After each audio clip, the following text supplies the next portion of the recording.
Palavra da Verdade, com Hernandes Dias Lopes. Irmãos amados, vamos abrir a palavra de Deus no primeiro livro de Samuel. Primeiro livro de Samuel, capítulo 1.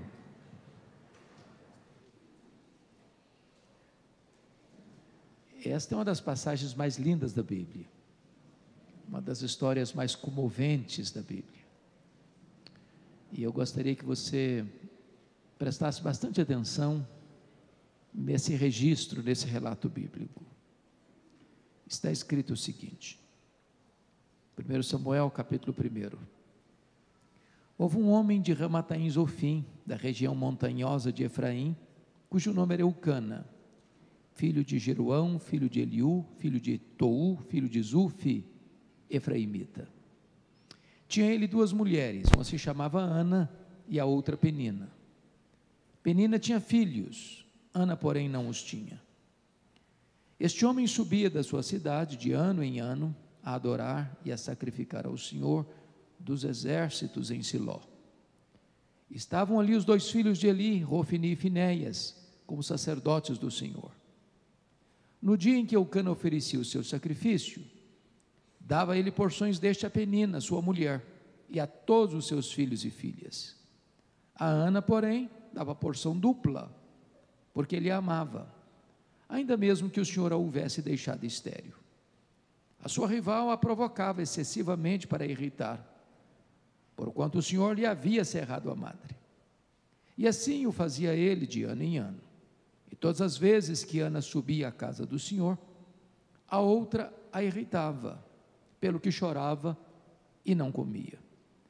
Então Eucana, seu marido, lhe disse: Ana, por que choras? E por que não comes? E por que estás de coração triste? Não te sou eu melhor do que 10 filhos? Após terem comido e bebido em Siló, estando Eli, o sacerdote, assentado numa cadeira, junto a um pilar do templo do Senhor, levantou-se Ana, e com amargura de alma orou ao Senhor, e chorou abundantemente, e fez um voto dizendo: Senhor dos exércitos, se benignamente atentares para a aflição da tua serva, e de mim te lembrares, e da tua serva te não esqueceres, e lhe deres um filho varão, ao Senhor o darei por todos os dias da sua vida, e sobre a sua cabeça não passará navalha. Demorando-se ela no orar perante o Senhor, passou Eli a observar-lhe o movimento dos lábios, porquanto Ana só no coração falava. Seus lábios se moviam, porém não se lhe ouvia voz nenhuma. Por isso ele a teve por embriagada e lhe disse: Até quando estarás tu embriagada? Aparta de ti esse vinho. Porém Ana respondeu: Não, Senhor meu, eu sou mulher atribulada de espírito, não bebi nem vinho nem bebida forte, porém venho derramando a minha alma perante o Senhor. Não tenhas, pois, a tua serva por filha de Belial, porque pelo excesso da minha ansiedade, da minha aflição, é que tenho falado até agora. Então lhe respondeu Eli: Vai-te em paz, e o Deus de Israel te conceda a petição que lhe fizeste. E disse ela: Acha a tua serva mercê diante de ti. Assim a mulher se foi seu caminho, e comeu, e o seu semblante já não era triste. Levantaram-se de madrugada, e adoraram perante o Senhor, e voltaram, e chegaram à sua casa a Ramá. Eucana coabitou com Ana, sua mulher, e lembrando-se dela o Senhor, ela concebeu. E passado o devido tempo, teve um filho, a que chamou Samuel, pois dizia: Do Senhor o pedi. Verso 26. Disse Ana a Eli: Ah, meu Senhor, tão certo como vives, eu sou aquela mulher que aqui esteve contigo, orando ao Senhor. Por este menino orava eu, e o Senhor me concedeu a petição que eu lhe fizera, pelo que também o trago como devolvida ao Senhor, por todos os dias que viver, pois do Senhor o pedi. E eles adoraram ali o Senhor. Amém.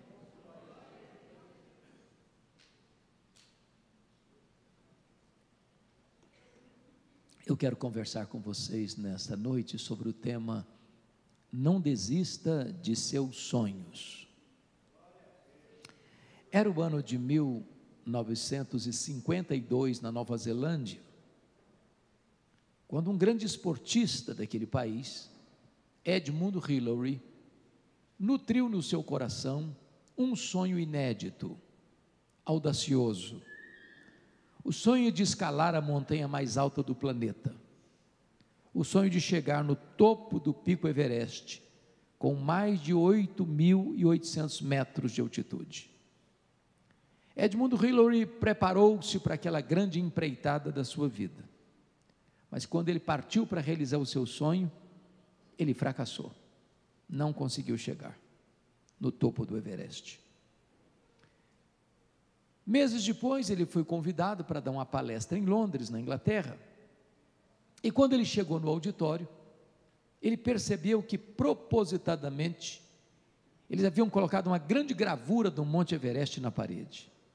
Por um momento ele esqueceu o seu auditório, abaixou a cabeça, cabisbaixo dirigiu-se à plataforma, e quando passaram-lhe a palavra, ele voltou-se para a gravura e disse: Monte Everest, da primeira vez tu me derrotaste, tu não podes crescer mais, mas eu ainda estou crescendo, da próxima vez eu te vencerei. 6 meses depois, Edmund Hillary era o primeiro homem na história da humanidade a chegar no topo do Pico Everest, deixando para nós um legado: não desista de seus sonhos. Eu sei que todos vocês têm sonhos. Quem não os tem, não vive. Quem desistiu de sonhar, desistiu de viver. Mas é possível que neste seleto auditório haja alguém que tenha perdido os melhores sonhos pelas estradas da vida. É até provável que haja entre nós quem já viu os seus sonhos mais belos se transformando em pesadelo. Quem sabe haja aqui até mesmo alguém que já desistiu de seus sonhos, que já enterrou os seus sonhos, que já colocou uma lápide no túmulo de seus sonhos, dizendo: aqui jaz os meus sonhos. Mas eu quero encorajar você nesta noite a trazer de volta esses sonhos e a colocá-los na presença de Deus. Nós estamos na presença do Deus Todo-Poderoso, do Deus dos impossíveis, o Deus das causas perdidas, para quem não há coisa demasiadamente difícil. O texto que acabamos de ler nos fala de uma mulher que tinha um sonho legítimo, bonito, sonho de ser mãe, mas ela é estéril, o seu ventre é um deserto, ela não pode conceber. E eu fico imaginando que se Ana fosse nossa contemporânea, ela enfrentaria certamente algumas abordagens. Eu acho que a primeira delas seria esta: ô Ana, você é uma mulher tão crente, você ora tanto, você vai tanto à casa de Deus, você é estéril. Você precisa fazer uma análise mais meticulosa da sua árvore genealógica, porque é provável que tenha alguma maldição hereditária incrustada aí na sua família. Você precisa quebrar essa maldição hereditária, senão você nunca vai ser curado. Só que o problema de Ana não era a maldição hereditária. Se Ana vivesse hoje, talvez alguns, como os amigos de Jó, diriam para ela assim: ô Ana, ninguém sofre sem causa. Para você estar sofrendo, tem alguma coisa errada na sua vida.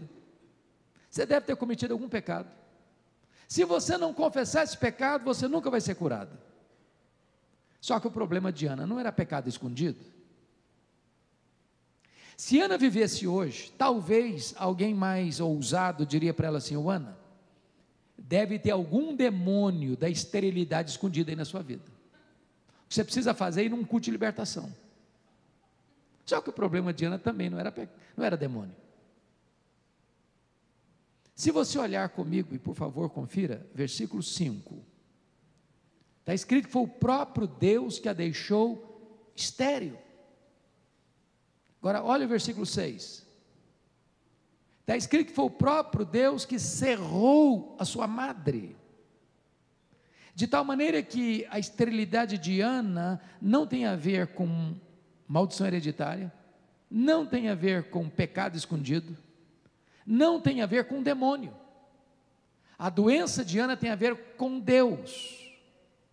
Bom, isso pode dar um nó na sua cabeça, e você pergunta: bom, então não estou entendendo, porque se Deus é bom, e Ele é, se Deus tem o melhor para nós, e Ele tem, como é que Deus pode adiar os nossos sonhos, e os nossos sonhos mais legítimos? Pois é sobre isso que eu quero conversar com você nesta noite. Em primeiro lugar, Deus adia os nossos sonhos para nos ensinar a grande verdade de que o Deus das bênçãos é melhor do que as bênçãos de Deus. A maior necessidade sua e minha não é das bênçãos de Deus, é do Deus das bênçãos. A maior necessidade nossa não é de coisas, é de Deus. Nós poderíamos ter todas as bênçãos de Deus, todas as dádivas de Deus, se não tivermos Deus, estamos carentes de tudo.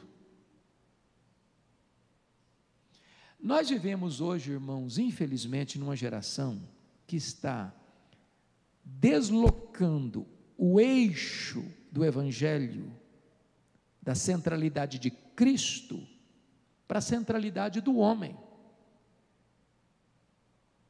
Parece que hoje não é que a vontade de Deus prevaleça na terra, mas que a vontade do homem prevaleça no céu. Há muitos que estão fazendo de Deus uma espécie de despachante celestial, como se nós fôssemos o centro do universo e Deus estivesse a nosso serviço. Não você, nem eu somos o centro do universo, Deus é. Não é a nossa vontade que tem que prevalecer no céu, é a vontade de Deus que tem que ser feita na terra. Então, quando nós colocamos os nossos sonhos na frente dos propósitos divinos, Deus adia os nossos sonhos, para que Ele, Deus, ocupe o primeiro lugar no nosso coração e o topo da nossa agenda. Segundo lugar, sabe por que Deus adia os nossos sonhos? Deus adia os nossos sonhos para nos ensinar a verdade de que tudo que somos e tudo que temos veio de Deus, é de Deus e deve ser consagrado de volta para Deus.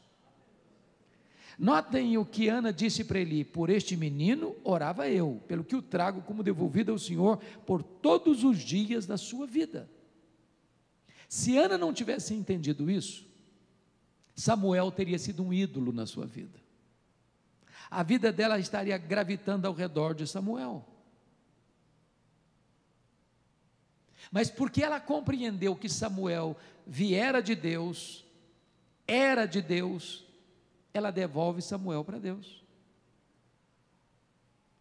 Aliás, ela disse isso antes mesmo de ser curada: se Deus me der um filho varão, ao Senhor o darei por todos os dias da sua vida, e sobre a sua cabeça não passará navalha. O que significa isso? Ele vai ser um homem consagrado, ele vai ser um nazireu, ele vai ser dedicado exclusivamente para Deus. Irmãos, às vezes nós pedimos uma bênção para Deus e Deus nola concede, porque Ele é abençoador. E aí nós corremos o risco de transformar a bênção recebida num ídolo. Por exemplo, você pede para Deus prosperidade, e Deus dá prosperidade. A Bíblia diz que a bênção do Senhor enriquece, e com ela não tem desgosto. A Bíblia diz que é Deus quem fortalece as nossas mãos para adquirirmos riquezas. A Bíblia diz que riquezas e glórias vêm de ti. Aí a pessoa começa a prosperar, ela começa a crescer financeiramente, ela começa a ampliar seus negócios, seus empreendimentos. Todo ano aumenta mais um bem na sua declaração de imposto de renda. E aí essa pessoa passa a ficar tão ocupada cuidando das bênçãos, que não tem tempo mais para o abençoador. Não dá para ir numa reunião de oração mais, não dá para ir num culto de semana mais, não dá para ir numa vigília de oração mais, não dá para ir num estudo bíblico em família mais, porque ela está muito ocupada cuidando das bênçãos, já não tem mais tempo para o abençoador. Transformou a dádiva, a bênção, num ídolo, substituiu o doador pela dádiva, o abençoador pela bênção. Terceiro lugar, sabe por que Deus adia os nossos sonhos? Deus adia os nossos sonhos porque os planos de Deus são maiores e melhores do que os nossos melhores sonhos. Qual era o sonho de Ana? Era apenas ser mãe. Qual era o propósito de Deus na vida de Ana? Que ela fosse mãe do maior profeta, do maior sacerdote, do maior juiz de Israel, do homem que haveria de trazer a nação apóstata para a presença de Deus. Às vezes você está fazendo um pedido para Deus e Deus está dizendo para você: não vou atender você. Sabe por que eu não vou atender você? Você está pedindo pouco demais, seu pedido é pequeno demais, seu sonho é miúdo demais. Eu tenho coisa melhor para você, estou preparando algo maior para você. A Bíblia diz que não há Deus como o nosso, que trabalha para aqueles que nele esperam. A Bíblia diz que toda boa dádiva procede de Deus. Então, se Deus não está atendendo o seu pedido, fique calmo. Ele está trabalhando, e trabalhando por você, preparando algo maior e melhor para você. A Bíblia nos ensinou a orar, e Jesus nos ensinou a orar, e ao ensinar-nos a orar, nos ensinou assim: pedi e dar-se-vos-á, buscai e achareis, batei e abrir-se-vos-á, porque todo que pede, recebe, todo que busca, encontra, todo que bate, abrir-se-lhe-á. Foi o que Jesus ensinou. Às vezes nós entendemos o contrário, às vezes nós entendemos assim: todo que pede, recebe o que pede. Não, isso não está na Bíblia, isso não está na Bíblia, e ai de nós se isso estivesse na Bíblia. Sabe por quê? A Bíblia diz que nós não sabemos orar como convém. Às vezes nós pedimos para Deus uma pedra, pensamos que estamos pedindo um pão. Às vezes nós pedimos para Deus uma cobra, pensando que estamos pedindo um peixe. Às vezes nós pedimos para Deus um escorpião, pensando que estamos pedindo um ovo. Às vezes nós pedimos para Deus o que vai nos destruir, pensando que estamos pedindo o que vai nos dar vida. Então Deus ama tanto você, Deus se importa tanto com você, que Ele não dá o que você pede, Ele dá o que você precisa, Ele dá o melhor. Sabe por quê? Os caminhos de Deus são mais altos do que os nossos caminhos, os pensamentos de Deus são mais elevados do que os nossos pensamentos. Deus tem para você o melhor, o melhor. Os planos de Deus são melhores do que os nossos sonhos. Mas em quarto lugar, sabe por que Deus adia os nossos sonhos? Deus adia os nossos sonhos porque Ele é Deus, livre e soberano, que faz todas as coisas conforme o conselho da sua vontade. Confira comigo aí o capítulo 2, versos 6 a 8, no Cântico de Ana. Olha o que está escrito aí. Ana disse assim: o Senhor é o que tira a vida e a dá, faz descer a sepultura e faz subir. O Senhor empobrece e enriquece, abaixa e também exalta, levanta o pobre do pó e o faz e desde o monturo o exalta e o necessitado, para o fazer assentar-se entre príncipes. Irmãos queridos, há muitas pessoas que em nome de uma fé robusta beira a blasfêmia, quando chegam para Deus petulantemente e dizem assim: Deus, eu exijo, Deus, eu proíbo, Deus, eu determino, Deus, eu decreto. E ai de Deus se não atender. Até parece que essas pessoas estão assentadas num alto e sublime trono, e Deus está sentadinho aos seus pés. Que tolice, que tolice. O seu Deus é soberano, o seu Deus está assentado num alto e sublime trono, o seu Deus tem as rédeas da história em suas poderosas mãos, o seu Deus controla e sustenta o universo, o seu Deus é o que dá a você a vida, a respiração e tudo mais, o seu Deus é quem mantém você respirando. Seu Deus é soberano e livre, Ele faz todas as coisas conforme o conselho da sua vontade. Ninguém pode botar Deus contra a parede, ninguém pode pressionar Deus. Ele é livre e Ele é soberano. Porém, há um contraponto aqui. Quando Deus age, ninguém pode impedir a mão de Deus de agir. Algumas pessoas dizem, não, mas o tempo dos milagres já acabou, Deus fez lá no passado, hoje não faz mais não, faz sim. Sabe por quê? A Bíblia diz que Jesus é o mesmo ontem, hoje e para sempre o mesmo. Deus não está aposentado, Deus não está numa cadeira de balanço, o seu Deus reina, o seu Deus está no trono, e Ele faz tudo quanto Ele quer, onde Ele quer, com quem Ele quer, para o louvor da sua glória. Eu acho que Ana era uma mulher muito instruída, porque toda pessoa temente a Deus é uma pessoa instruída, não é verdade? Eu acho que ela devia ter ido aos médicos de Ramá e buscar o melhor tratamento que podia para resolver o seu problema de saúde. Não é pecado ir no médico, não é pecado você buscar a ciência. Toda a ciência é de Deus, toda a verdade é de Deus. O pecado é você confiar nos homens em vez de confiar em Deus, mas o fato de você confiar em Deus não significa que você não busque os recursos melhores dos homens, porque é Deus quem dá esses recursos a eles. E eu acho que toda mulher, acho que sem exceção, gosta de andar com a bolsa, a tiracolo, não é verdade? Os homens nem entendem muito isso, porque elas gostam de mais do que uma bolsa, e muitas delas. E eu fico pensando que Ana devia carregar numa dessas bolsas, a tiracolo, os últimos exames da junta médica de Ramá, dizendo para ela, não tem cura não, não tem jeito, você nunca vai conceber.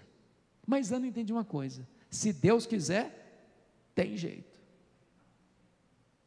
A última palavra não é da ciência, a última palavra não é da medicina, é Deus quem dá a vida, é Deus quem tira a vida, é Deus quem enriquece, é Deus quem empobrece, é Deus quem abaixa, é Deus quem exalta, é Deus quem pega o camarada lá do monturo, da sarjeta, e o faz assentar-se entre príncipes.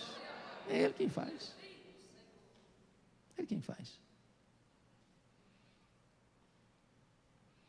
Eu estava um dia, pastor Rubem, em Vitória, e fui fazer uma visita no hospital, e era um hospital público, e quando eu chego na porta do hospital, tem 3 pessoas, e me aproximo, e eram pessoas da minha cidade, do interior do estado do Espírito Santo.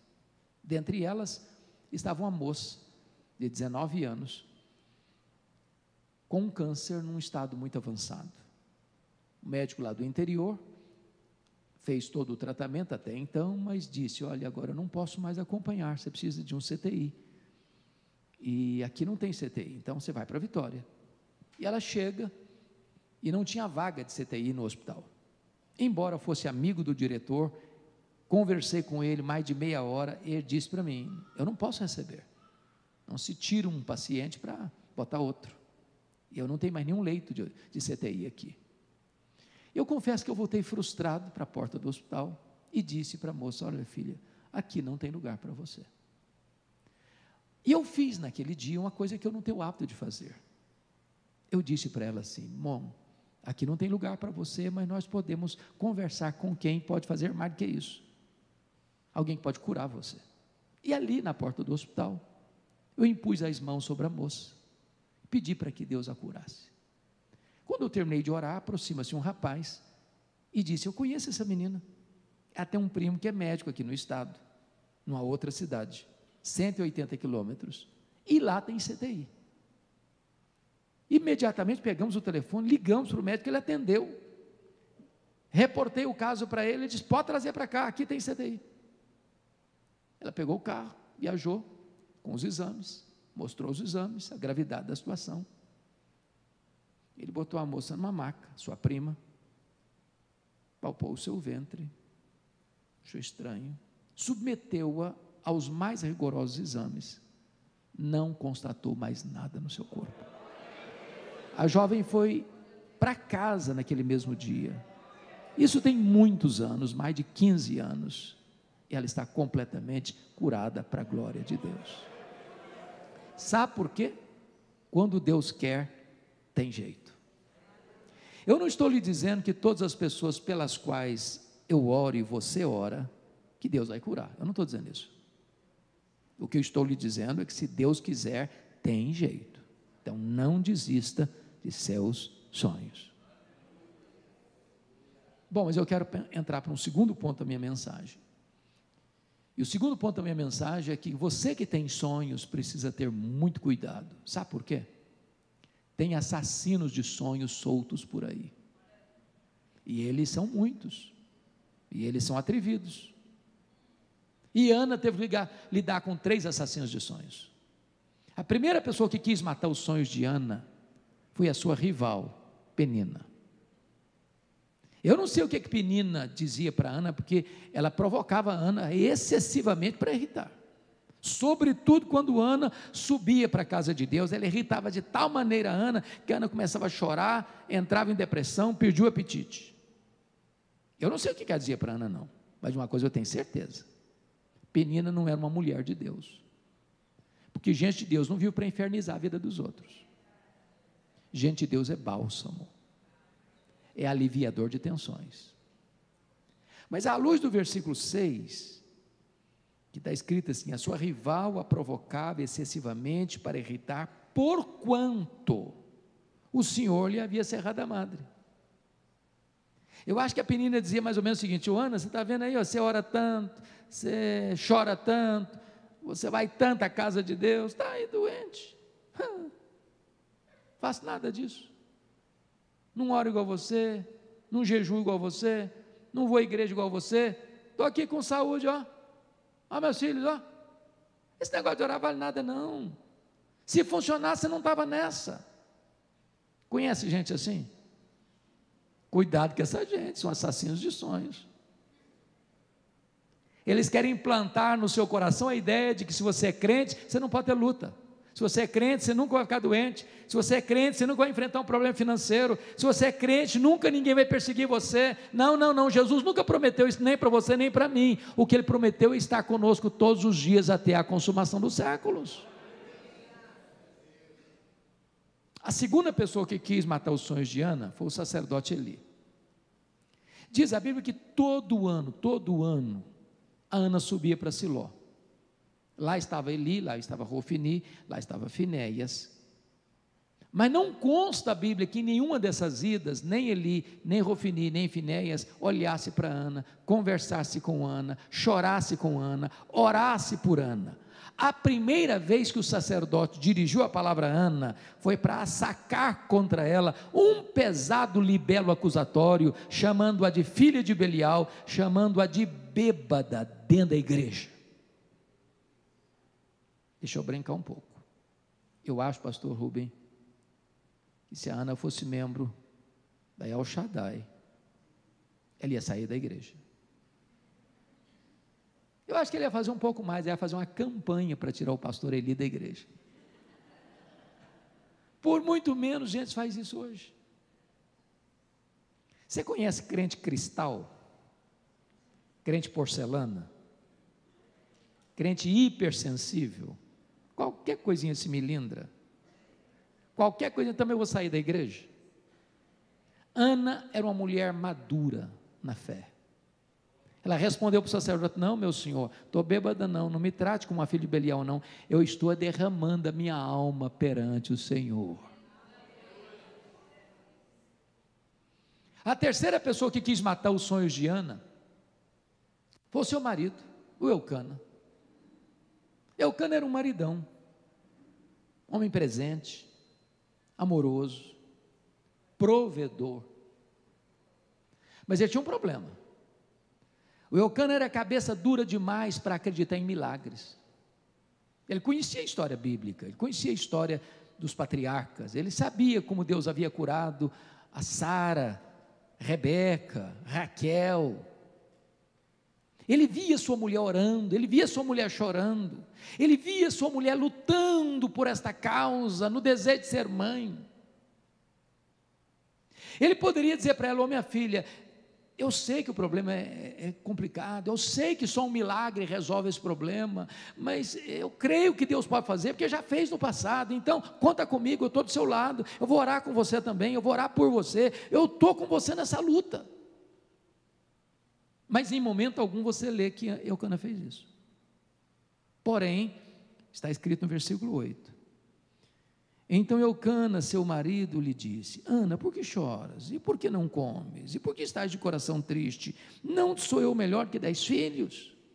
Agora eu vou parafrasear esse versículo. Eu acho que foi mais ou menos o seguinte: ô Ana, vem cá, minha filha, eu preciso bater um papo com você. Ô Ana, paciência, né? Está demais, você está exagerando, está virando obsessão na sua vida, você está com essa fixação de querer ser mãe. Larga disso, mulher, para com isso. Fica insistindo com a causa perdida. Você não sabe que a junta médica de Ramá já deu o diagnóstico que não tem cura? Para que você insiste? Para de chorar, mulher. Aliás, você não está nem curtindo o maridão que você tem. Você não sabe que eu sou melhor que 10 filhos para você? Se fosse hoje, ele diria assim: Ana, pense em mim, liga para mim, chore por mim, Ana, chore por ele não. Assassinos de sonhos. Cuidado que eles podem estar mais perto de você do que você imagina. Bom, deixa eu ir para o terceiro ponto para encerrar. O que você faz quando os seus sonhos estão sendo adiados? Ana nos ensina 3 coisas. Primeiro, se o seu sonho está sendo adiado, continue orando, continue crendo, continue insistindo, continue jejuando, continue batendo a porta, continue aguardando a intervenção milagrosa de Deus na sua vida. Às vezes as pessoas desistem, irmãos, cedo demais. Nós vivemos uma geração que parece que desaprendeu a enfrentar a crise. Qualquer probleminha está desistindo. Qualquer probleminha está desfazendo o casamento. Qualquer situação, também não vai dar certo, eu não quero nem saber mais. Chore um pouco mais, ore um pouco mais, jejue um pouco mais, lute um pouco mais, caminhe um pouco mais, espere um pouco mais, espere pacientemente no Senhor. A crise vai passar, o sol vai voltar a brilhar, a alegria vai voltar a surgir no horizonte da sua alma. Calma, lute, chore, jejue, insista com Deus, não desista.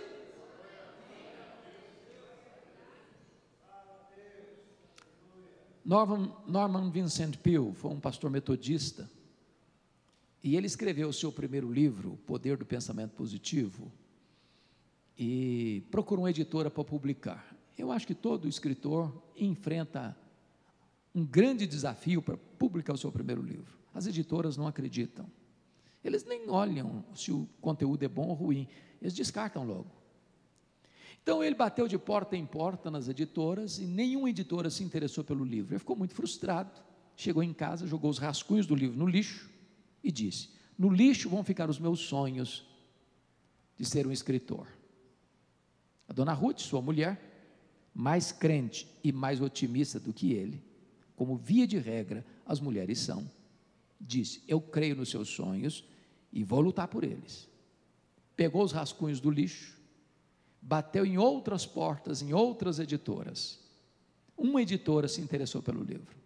E resultado? Esse livro já vendeu mais de 10 milhões de exemplares. Um dos maiores best-sellers da literatura. Estavam no lixo. Não desista. Não desista. Na saga da política americana, um homem me impressiona muito. Franklin Delano Roosevelt. Esse homem estudou em Harvard, estudou em Columbia, entrou na política, teve vitórias expressivas, mas o sonho dele era ser presidente dos Estados Unidos da América.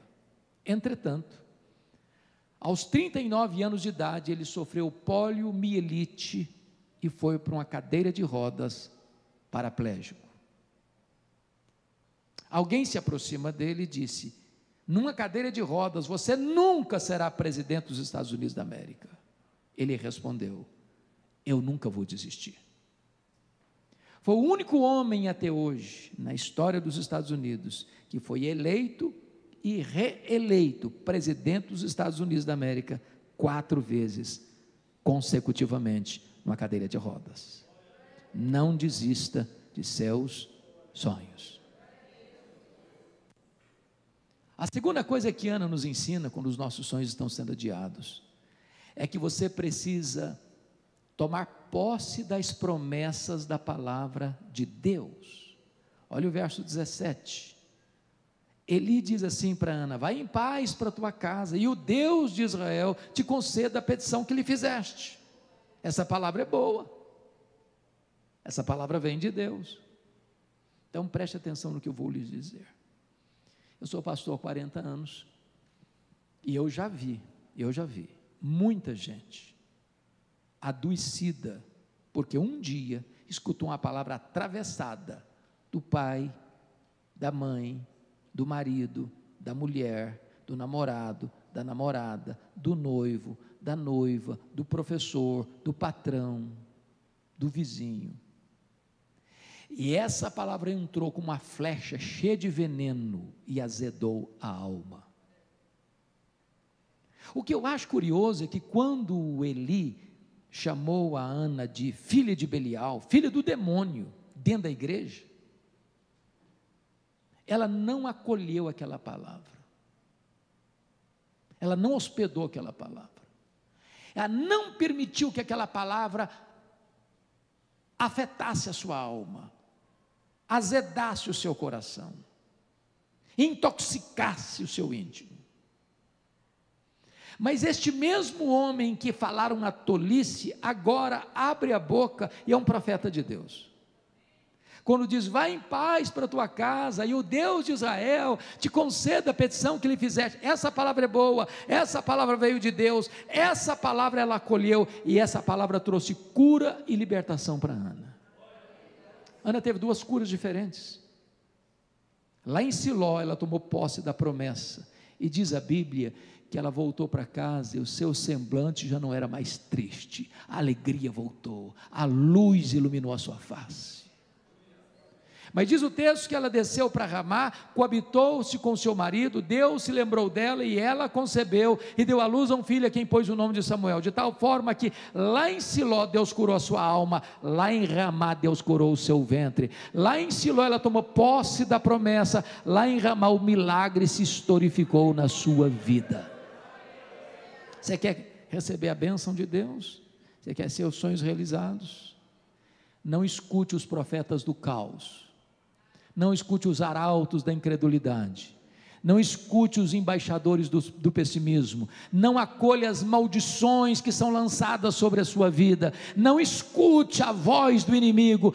Coloque no seu coração, nos seus ouvidos as promessas de Deus. Sabe por quê? Deus vela pela sua palavra em a cumprir. Nenhuma das promessas de Deus cai por terra. Se Deus é por você, ninguém pode triunfar sobre a sua vida. Irmãos amados, a gente vive dias de notícias tão ruins, na verdade. Tem gente que liga a televisão e muda de canal para canal nos noticiários. É claro que você precisa ser uma pessoa bem informada, Mas se você ficar de canal em canal, assistindo todos os noticiários, às vezes enviesados, às vezes distorcidos, às vezes ideologizados, você vai dormir com a cabeça quente, com a alma perturbada. Abra sua Bíblia, leia a sua Bíblia. Tem centenas de promessas de Deus para você. Aproprie-se delas. Viva se alimentando da mesa do Rei dos Reis. Mas finalmente, a última coisa que Ana nos ensina é que se os seus sonhos estão sendo adiados, volte à trincheira da luta, volte a viver, volte a cantar, volte a sorrir. Uma coisa me impressiona muito nesse texto, é que você e eu cremos na mesma verdade, que Deus é soberano. Deus não é pego de surpresa, Deus não é surpreendido, Deus não está lá no céu esfregando as mãos sem saber o que fazer. Se você está passando uma luta, um vale, uma prova, Deus não foi pego de surpresa, não. Não tem acaso, não tem sorte, não tem azar, não tem olho gordo, não tem misticismo, não tem macumbaria, não tem feitiço, não tem mandinga. Sua vida está nas mãos daquele que tem o controle do universo. Sua vida está nas mãos do Deus Todo-Poderoso. Então, se Deus está permitindo você passar por uma prova, é porque tem um plano, um propósito na sua vida. Deus prova para aprovar. Então, se você tem essa consciência, volta a cantar, volta a sorrir, volta a celebrar, volta a viver.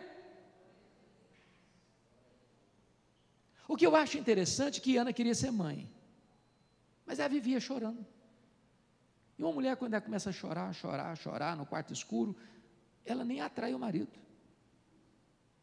O marido nem fica perto. E ela queria ser mãe. E agora, quando ela desce Siló, o rostinho dela está alegre. Eu acho que ela bota a melhor roupa, põe o melhor perfume. O maridão olha para ela diferente. Diz a Bíblia que o marido coabita com ela. Deus se lembrou dela. E ela concebeu. E deu à luz um filho, a quem pôs o nome de Samuel. Volte a viver. Volte a cantar. Volte a celebrar a luta. O que mudou foi o conceito. E quando você muda o conceito pela fé, Deus muda a circunstância. Há um autor que eu gosto muito de ler, muito embora não seja evangélico, chamado Og Mandino. Se você nunca leu, pelo menos o maior vendedor do mundo, vale a pena ler. Mas o que me impressiona em Og Mandino é que aos 35 anos de idade, ele estava falido financeiramente, bêbado, caído numa sarjeta, abandonado pela mulher, abandonado pela filha, pensando em suicídio. 10 anos depois, Og Mandino estava no topo da fama mundial, aos 45 anos, escrevendo livros lidos e traduzidos no mundo inteiro, ensinando as pessoas a viverem com otimismo. E eu fico pensando, se um cara que não é crente consegue viver com otimismo, e você, que é crente, que é salvo, que tem seu nome escrito no livro da vida, que tem o selo do Espírito Santo na sua vida, que é filho de Deus, herdeiro de Deus, que pode abrir a janela do seu quarto de manhã e dizer: este é o dia que o Senhor fez, alegremo-nos e regozijemo-nos nele. Mas no seu livro autobiográfico, Og Mandino dá uma dica para você começar o seu dia animado, que crente tem que começar o dia animado, sabia? Animado, você levanta e diz: ó Senhor, pode ser hoje, aquela causa, ó Senhor, ó, aquele milagre que eu estou esperando, Deus, aquela intervenção, Senhor, pode ser hoje. Então o conselho que ele dá é muito simples. Você quer seguir o conselho dele? Faz o seguinte, a orientação dele é a seguinte: bem de manhã, antes do café, vai na banca e compra o melhor jornal da cidade. Eu acho que aqui é o Correio Brasiliense, certo? Correio Brasiliense. Compra o jornal. Abra o jornal. Agora, só um detalhe. Por favor, não comece a leitura nas páginas políticas. Você vai ficar depressivo, com raiva, então pula essa página. Também você não vai querer começar o seu dia lendo as páginas econômicas, porque a inflação está aí, a crise econômica é mundial e você também vai ficar preocupado. Claro que você não vai começar o seu dia lendo as páginas policiais, você vai ficar com medo de sair de casa, então pula essa página também. Bom, você não deve começar o seu dia lendo as páginas esportivas, porque de repente você é flamenguista e não gostou de tomar 2-0, achando que ia ganhar o jogo, então pula essa página também. Você quer começar o seu dia animado mesmo? Comece lendo a página do obituário, a lista das pessoas que morreram. Só um detalhe, você tem que ler tudo, tem nome grande, tem nome pequeno, lê tudo. Quando você terminar essa leitura, você vai descobrir algo fantástico. Você vai descobrir que o seu nome não está nessa lista. Você vai descobrir que as pessoas que estão nessa lista dariam tudo para estarem no seu lugar, mas elas estão mortas. Você vai descobrir que você está vivo, e se você está vivo, um milagre de Deus pode acontecer na sua vida hoje. Não desista de seus sonhos.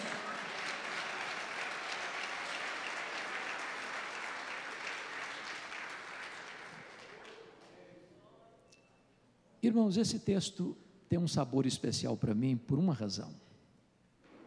Eu sou fruto de um sonho. Os meus pais moravam numa região muito pobre do interior do estado do Espírito Santo, nos idos de 1958. Não tinha na época nem estrada, nem carro, nem recursos médicos. Quando a pessoa ficava doente, tinha que ser transportada numa padiola. Padiola é um lençol amarrado num varal e duas pessoas carregando pela trilha. A minha mãe estava grávida do seu último filho e caiu gravemente enferma. Meu pai sabia que ela não suportaria uma viagem de 40 quilômetros sendo carregada por uma trilha, numa padiola. Então ele mandou chamar o médico, ele veio, a examinou e disse: essa mulher não vai sobreviver. Ela está muito doente, muito fraca, e a criança que está no ventre dela está em agonia de morte. Só tem uma chance de salvar essa mulher, é sacrificar a criança. Se não tirar a criança morre junto com a mãe. Naquele momento de impasse e dilema, a minha mãe tomou uma outra decisão. Ela disse: eu não desisto desse filho, eu não abro mão desse filho, eu estou pronto a morrer com ele, eu estou pronto a morrer por ele, mas eu não abro mão da vida dele. E ela, sendo já uma mulher crente, fez um voto para Deus e disse: meu Deus, se tu poupares a minha vida, se tu poupares o meu filho, eu quero consagrar este filho para ti, para ser um pastor e um pregador da tua palavra. Deus ouviu a oração da minha mãe e eu nasci. Nasci na roça. Fui calçar meu primeiro par de sapatos com 8 anos de idade, com as mãos calejadas.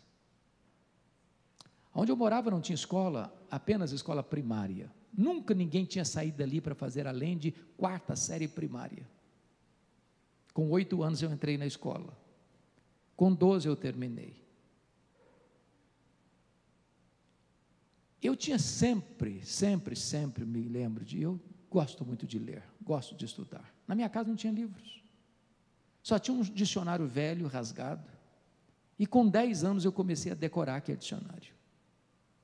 Quando eu terminei, com 12 anos, os meus estudos, a minha professora que me alfabetizou, por providência divina, estava se transferindo para Vitória. E sabendo do meu sonho de estudar, ela me perguntou: você tem coragem de vir comigo? E eu, que nunca tinha dormido uma noite fora de casa, respondi para ela: se os meus pais deixarem, eu vou. Com 12 anos, eu nunca tinha visto uma lâmpada elétrica. com 12 anos, eu nunca tinha visto um aparelho de televisão. Com 12 anos, eu nunca tinha entrado numa cidade. Com 12 anos, eu subi na carroceria de um caminhão e fui parar no pior bairro da Grande Vitória, dentro de um mangue, do lado de um prostíbulo, um barraco de tábuas de 4 cômodos com 10 pessoas. Foram muitas lutas. Muitas vezes eu namorei um pão de sal na vitrine de um botequim, com fome, e eu não tinha dinheiro para comprar um pão de sal para comer. Muitas vezes eu queria comer farinha e não tinha farinha para comer. Buscava açúcar, não tinha para comer. Mas eu tinha um sonho, eu queria lutar por ele. Pasmem vocês, o meu sonho, até a minha juventude, era ser advogado e político. Eu não perdi um comício por nada. Enquanto as luzes da praça não apagavam e o orador descia do palanque, eu não ia embora. No dia que eu fiz 18 anos, tirei meu título e me filiei num partido. Eu tinha um sonho.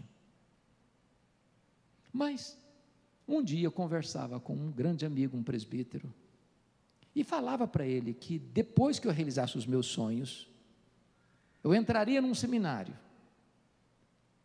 para dedicar o resto da minha vida para o trabalho de Deus. E ele olhou para mim, botou o dedo no meu nariz e me disse: você quer dar as sobras para Deus. Deus quer você hoje, agora, com a sua juventude. Aquilo entrou no meu coração como uma flecha. E eu larguei mão dos meus sonhos e abracei o projeto de Deus. A minha mãe era analfabeta. Nunca teve o privilégio de sentar num banco de escola. Um dia, chorando porque ela amava escutar a leitura da Bíblia, mas nem sempre tinha alguém para ler a Bíblia para ela, saiu chorando para o quintal, tropeçou numa cartilha. Pegou aquela cartilha e disse: meu Deus, o senhor podia me ajudar a entender isso aqui? E ela aprendeu a ler naquela cartilha. E lia fluentemente a sua Bíblia. Quando eu falei para ela do meu chamado, disse: meu filho, eu orava por isso antes de você nascer. Eu nunca te contei esse projeto, porque eu não queria que você fosse sugestionado. Eu queria que Deus fizesse essa obra no seu coração. Antes dela partir para o Senhor, ela me chamou à sua casa e me contou os detalhes desta história. E me disse mais: meu filho, nesses anos todos, eu nunca deixei de me levantar de madrugada e dobrar os meus joelhos e pedir que Deus capacitasse você, que Deus levantasse você. E eu chorei muito com ela. E disse: mamãe, a senhora está me ensinando as lições mais importantes da minha vida. A senhora está me ensinando que um filho nunca é pobre se tem uma mãe que ora por ele. A senhora está me ensinando que o importante não são os meus sonhos, são os projetos de Deus na minha vida. Então eu quero concluir na contramão do meu tema. Se preciso for, desista dos seus sonhos, mas jamais desista de viver o projeto de Deus na sua vida. Eu quero orar por vocês. Curva a sua fronte só um minutinho, feche os seus olhos. Eu não sei quais são os seus sonhos, eu não sei qual é a situação que você tem hoje que precisa de um milagre. Eu não sei se tem aqui alguma mulher que deseja ser mãe e não tem conseguido ser mãe. Mas se a sua causa é impossível, você está no lugar certo, porque o Deus dos impossíveis está aqui. E Ele pode fazer um milagre na sua vida, na sua casa, nesta noite. Se você quer colocar este sonho, este plano, este projeto talvez até impossível, nas mãos de Deus. Onde você estiver, levante-se, por favor, e eu quero orar por você. Eu quero orar por você.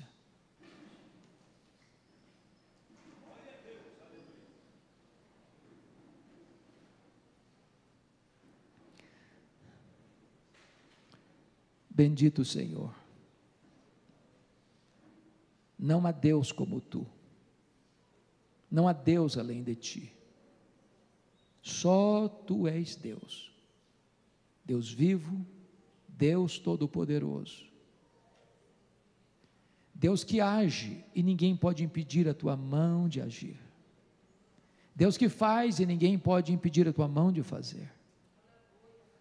Aqui está o Teu povo, e Tu conheces particularmente cada pessoa, seu nome, suas lutas, suas lágrimas, seus sonhos. Meu Deus, nesta noite vem ao nosso encontro, manifesta o Teu poder. Se há alguém enfermo, que Tu cures. Se há alguém passando uma crise no casamento, que Tu restaures. Se alguém vivendo uma situação difícil de relacionamento dentro de casa, que Tu dês espírito de perdão e reconciliação. Se alguém está vivendo uma crise financeira, meu Deus, uma luta, que Tu ponhas a Tua mão e Tu restituas aquilo que foi tomado. Se há alguém aqui, meu Deus, prisioneiro de um hábito, de um vício, de um pecado, que tenazmente o assedia, que nesta noite o sangue do Cordeiro limpe, quebre todas as algemas do mal, do pecado, e que haja perdão e restauração nesta noite. Se há alguém, meu Deus, que entrou aqui e ainda não conhecia Jesus, o Teu Filho, como seu Salvador, como seu Senhor, como o único que pode nos reconciliar contigo, que nesta noite haja salvação nesta casa. Que o Teu povo volte para casa hoje, tomando posse da Tua promessa, e que veja um milagre acontecendo lá dentro da sua casa, lá dentro da sua vida, lá dentro do seu coração.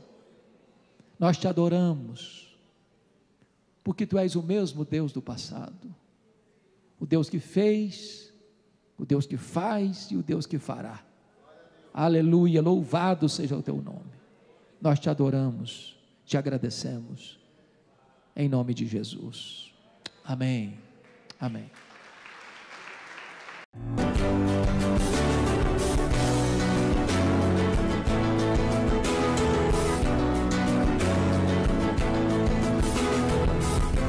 Palavra da Verdade, com Hernandes Dias Lopes.